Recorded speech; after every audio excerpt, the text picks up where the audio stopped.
Hello, my name's Hilarie Cornwell, and this is James Cornwell, and we're from Chico, California. And we volunteer in our local community to teach everybody our great love for the European Middle Ages.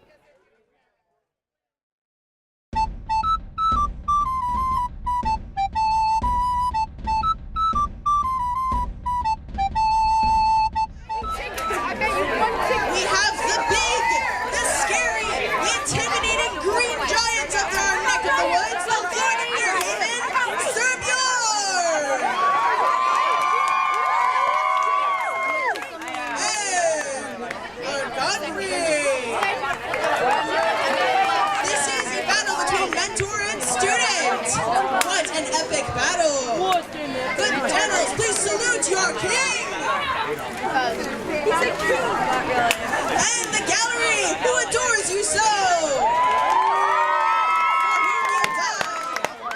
Please keep in mind, dear gallery, that our marshals are not your referees. They do not call what shots have been made, they only declare what is safe. You may commence!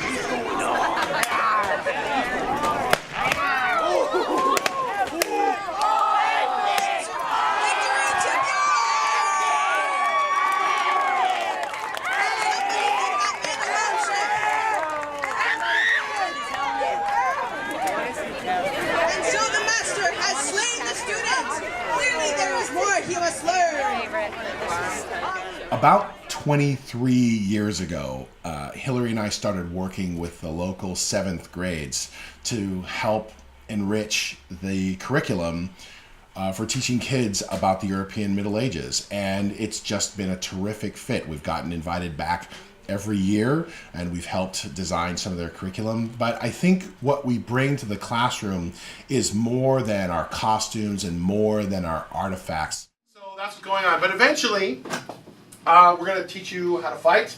And as a squire, here, stand up. You're going to need to stand, okay? I picked you partly because you're enthusiastic and partly because you're wearing a hoodie. So you'd have an undergarment called a gambeson, and then we'd actually put this stuff on you, okay?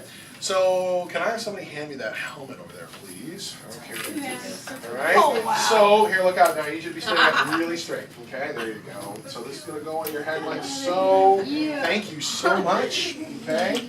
All right.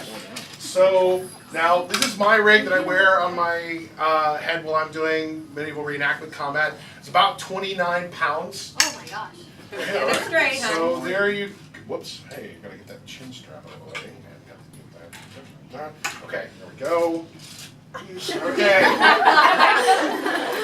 I think it's a good look for Trevor. What do you think? Yeah. Right, exactly. Now, that's what they were doing every time you made a knight. You were taking an older teenager, very young adult, handing him a bunch of cash and the latest military hardware, and there were very few laws that could rein that guy in. The only way you could rein those guys in is you had to provide examples. You had to provide rules that, first of all, people tougher than they were could enforce, okay? But you had to give them a culture of not using their power for rotten purposes. And one of the things was a white belt to symbolize, hey, keep yourself without stain all the time. We help to remind the kids or fill the kids in on the idea that the values of the Middle Ages weren't all horrible. They were regular people trying to do the right thing, and a lot of times they succeeded. Well, I find that to be really actually quite encouraging to know that our ancestors were in fact trying to live a right life, trying to live a life where other people were respected for the most part. We're also talking about how honor plays a role into this, and how your word and your actions conveyed so much in this time period. And this young man who's going to be a knight for his class was talking about, well, what if I leave my wife? Well, that makes you a dishonorable person, and that will reflect on everything that you do from now on. If you leave her destitute and so on, people aren't going to respect you, and your word's not respected anymore. And that could really be a snowballing effect. And I think that really kind of shows how respect and how your word and so on really plays into a society. James and Hilarie bring an expertise to my classroom that myself as a common teacher, as a history teacher, I'm not an expert in medieval studies, but they reenact it. They live the Middle Ages in their daily lives, and they bring that excitement that they have to my classroom. I think the kids really enjoy another adult in the classroom, and they enjoy the perspective of people that dress in the costume, that spend their lives reading books about the topic. And you know, when you're enthusiastic about something like James and Hilarie are, that's contagious. The kids are excited about medieval studies. Casper, do you know where my Devmore is? Your what? Devmore? My bucket? No idea. I wasn't even looking. When we're teaching the young people about the tournament culture, and we do this even when they're too young to actually put on the armor themselves, they're around the armor and the system that we use to fight with. They learn a lot about keeping your word, which seems completely counterintuitive because what it looks like is we're beating the heck out of each other with sticks, which doesn't seem like a very nice way to behave. But in fact, you urgently need human empathy in order to do this sport. You have to be aware of your opponent and aware of your opponent's feelings and what your opponent's needs are while you're going through the process of the combat. Good. And so what the young people who are around us get modeled for them isn't just the handcraft and isn't just the material culture of what we do, but also the behavior culture, the idea that there is value in being compassionate and having dignity and having empathy for even people who are your opponents in a game or in a sport. It's absolutely intrinsic to what we do. We don't have referees. All of us are responsible for our own behavior on the field, and that includes when we're struck hard enough in the right place. That includes letting our opponents know that yes, you have won the fight. No one else gets to tell them they've won, but us, the person who's losing. And that is a character test every single time you do it. And most kids that we've taught learn it right away, and it's really great to be a part of that part of their education.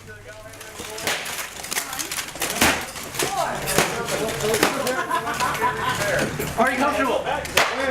I'm engaged. It has really taught me a lot. It's helped me gain a lot of confidence, both with myself and with dealing with other people. And it's helped me treat those people as people with the respect and courtesy that they deserve as people. It's really taught me about history, and through history, the ways in which people have honored each other and how I can bring that into my own life. I mean, I haven't been doing this for very long, but I do feel that the change has certainly been pronounced. I feel that it's changed my views towards myself, how I see myself, and certainly how I see other people.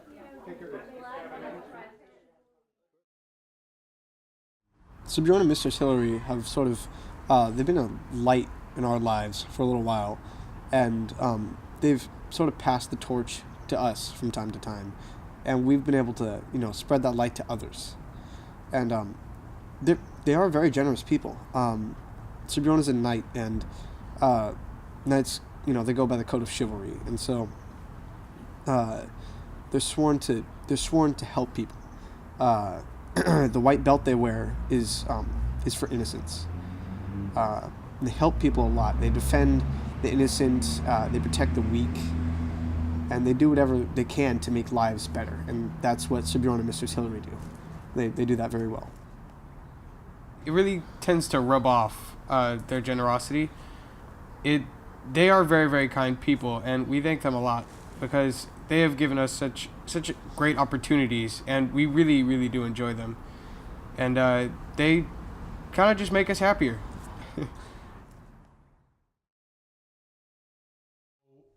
Early on, we got asked on a fairly regular basis, why do you keep coming back to the schools when the schools can't pay you?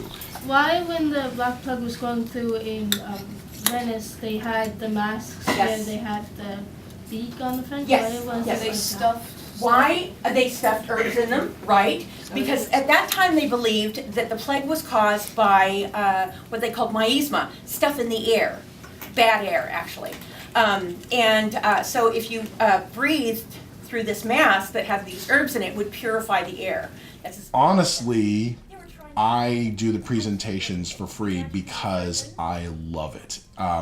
There is just no substitute for the teachers being excited to see you and being able to contribute in a very real way to education. We run into people all the time who talk about these kids today and the schools are going downhill, and Hilarie's actually usually on it way before I am, and she says, well, what are you doing about it? Are you gonna sit there and complain, or are you gonna roll up your sleeves and give some time, give some effort to make things better? And we're doing our little part that we can do. We can't fix those kids, we can't fix the whole school, but we can help our little part of it, and I really like that. Pretty much all of the meat stock animals that we had back then, as far as I know, we have now, and all the meat stock animals that we have now, we had then. The breeds were slightly different. Like you would never see anything like a modern, like Foster Farms chicken in the Middle Ages, because we weren't breeding them to be these mutated, bizarre, giant-breasted, fall over dead just by walking things that we have now.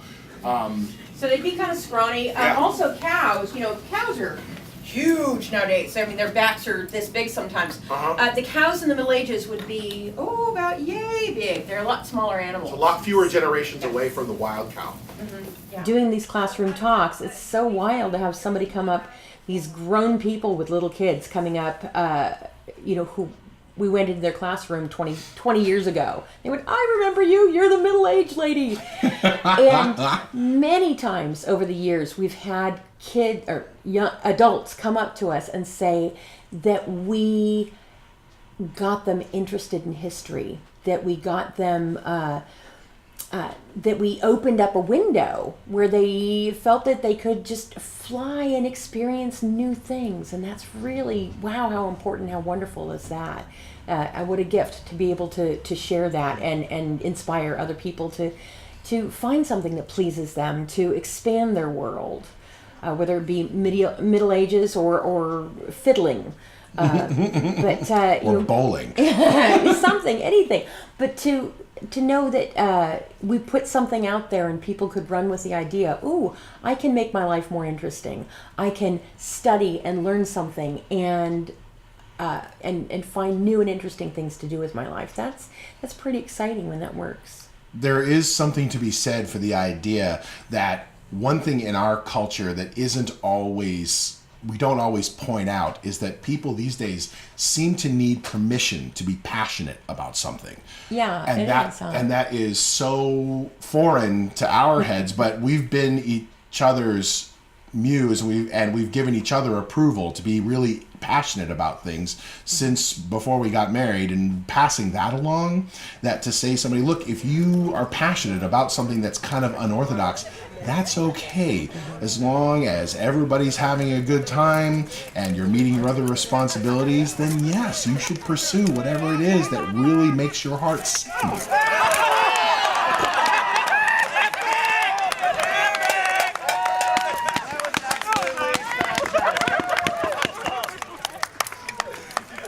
I first got exposed to medieval reenactment in 1988 when I was a senior in high school, and I fell in love with it immediately. And pretty much as soon as I learn how to do anything, I will try to teach it. It's just a pride thing with me.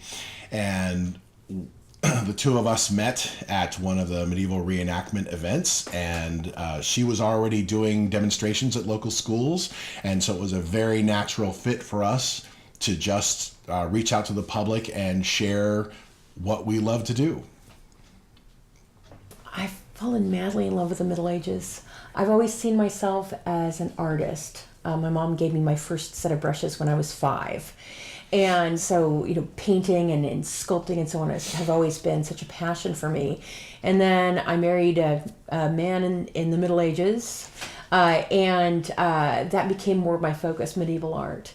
And so we're at a point right now in our lives where we share medieval art. Really, that's my big focus in life. And working with adult students in learning medieval illumination, specifically the style of book art, to be able to share that. It's a wonderful thing, and to watch people bloom and blossom under that is so exciting, and to watch them grow, and going and seeing these kids in schools and sparking them. I feel like I have a really exciting, blessed life. Oh, yay! You may want those. This field will be known as Fruit Field. Take those to Sir Gerson. You've got to take off. Azure Field. Thank you. I love that life. It's an absolutely great life. And the moral and ethic universe of the Middle Ages is something that's very appealing to me. I was at a little backyard tournament years and years ago, and this little family, a mom and dad and a little girl about 6 years old, was passing by while we were holding the tournament, and they asked if they could watch, and so we all said yes. And we were in the middle of introducing ourselves, and I asked the 6-year-old, I said, "Do you know what we're dressed as?" And she said, "Yeah, you're dressed as knights," which was very exciting. And I remember her face very well when I said, "Kid, someday somebody's going to try and tell you that human beings are no good, that human beings are just rotten, and there's no point in investing in them. And I want you to look around at all these people in armor right now, and all of them are here not only to represent our sport, but also to represent trying to be a good person. So if you get asked that question, or you get told, hey, human beings are no good, I want you to remember right now. Can you remember right now and just look around all these people that were at least trying to be good people?" She said, "Yeah." And I said, "Cool." Because that's all you can do. And it was terrific. I hope she's doing well. She's probably 30 now.